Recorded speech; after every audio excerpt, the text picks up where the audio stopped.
Dear people of the world, do you hear the voices of the Myanmar people desperate for democracy?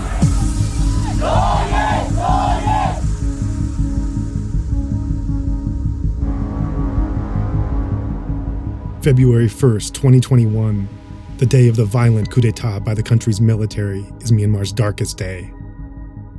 Millions of people took to the streets across the country to resist the dictatorship. They named their struggle the Spring Revolution.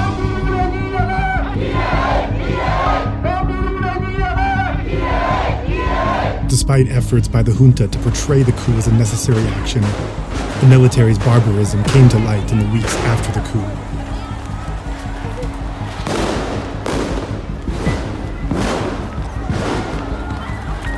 Reports so far attest that there have been 5,787 arbitrary arrests, including 1,153 women.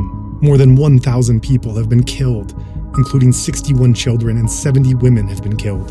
65 people, including 2 under the age of 18, have been punished with the death penalty for protesting against this junta. Much larger numbers of people have been displaced within Myanmar.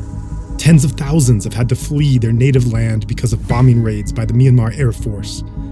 And in ethnic areas, civilian buildings, including hospitals and schools, have specifically been targeted by fighter jets paid for by the taxpayers of Myanmar. Even in the middle of the COVID crisis, nurses, doctors, and medics have been arrested while offering their services to the people for free. Many more medical personnel are on the run.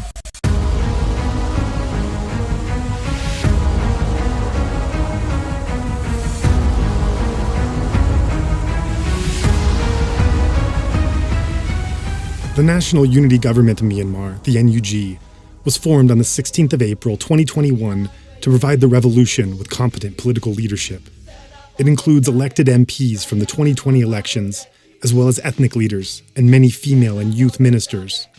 The Myanmar people are determined to shape their own future within the National Unity Government. Sometime in the middle of September, the United Nations will choose between the brutal military regime and the National Unity Government to represent Myanmar in the General Assembly. Recognizing the NUG would be recognizing democracy, human rights, and human dignity. Recognizing the NUG would be respecting the Myanmar people's struggle for freedom. Does your government support Myanmar's National Unity Government?